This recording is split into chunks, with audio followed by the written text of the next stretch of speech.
Hey everybody, my name is Jamie Lindell. I'm the founder and executive director of Inclusive Opportunities Association. My name is Donnie Maclean. I'm Vice President of Inclusive Opportunities Association. Inclusive Opportunities Association was created to advocate for the rights of persons with disabilities to live an inclusive lifestyle in an accepting community. We would like to see a resource center open in our local community that will be available to all marginalized groups to access resources that will improve the quality of their lives and be a direct access point for the skill development and the needs of those individuals.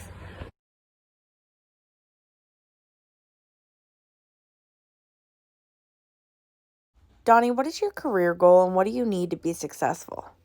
I want to be a motivated speaker, and with friends and support, I can do that. We're in school and entering into adult programs. Did anyone ever ask you what your dream job was or what it is you wanted to be? What is your favorite job or something like that? Yeah, but they didn't actually say, what do you want to be? Just what's your favorite job? And I used to say, like a weatherman. From birth, there was an expectation placed on me to be an active member of society, to graduate high school, find a job, or obtain post-secondary education. Was that something you felt was an expectation of you as you grew up? Most people thought of me like I said before. I went and got to grade 10, and the one person said, "Oh, you finally made it." And I asked them, what was that kind of, I didn't think you'd ever make it here. Did your parents or family have any expectations of you to get a career and move out on your own like your peers? No, my sister, my mother didn't want me to. Her sisters were gone, and she wanted me to really stay. When she passed away, I was 34. My sister said, I think you can get out, but I don't know if you're going to make it on your own, but we're going to try. And then finally, after a year, they said, oh, he can make it. Do you think if your parents' or family's expectations were raised, or the expectations to school and support services you received had been raised to that of your peers, things would have been different for you? It would have. It would have changed things, but it would have been a lot better. Were you able to advocate for yourself? And if so, how did you do that? Like when I was in school, I was more like I would follow directions, but I was scared to step up. If I made a mistake, I wouldn't step up and tell you that I made a mistake. You give me a list, I would do it. But other than that, I wouldn't go up to you and say, well, I don't know how to do this. So, who or what changed that for you or helped you along the way? The Special Olympics, they kind of helped me through it, and I'm grateful for that because now I can speak out. And before I couldn't. I didn't think there was anything out there that I could do that.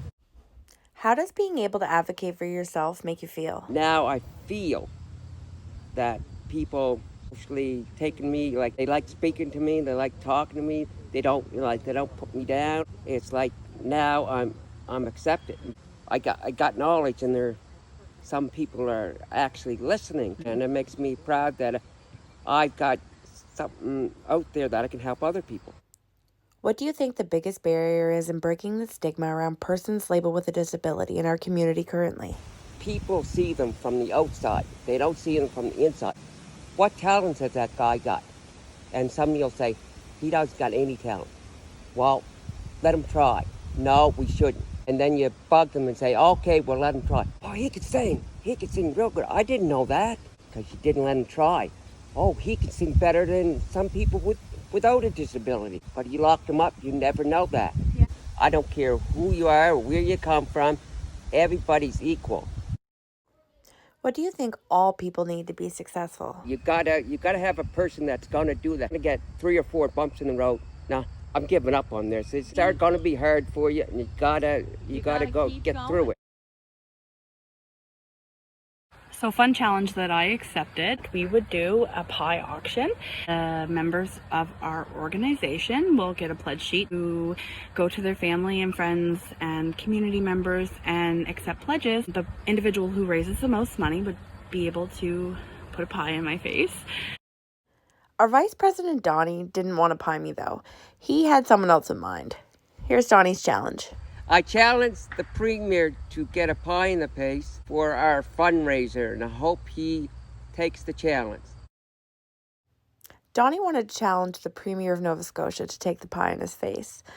If the Premier accepts Donnie's challenge, Donnie will need to raise a minimum of $600 in pledges. He will need 5,000 shares on the video. For every $100 Donnie raises above his minimum goal, he will get to choose one additional topping to add to the pie. So, Donnie, do you think the Premier will accept your pie challenge? He's a good guy that he probably will take the challenge. So, what do you say, Mr. Premier? Do you accept our challenge? I hope you're not going to be a chicken and let a girl take a pie in the face.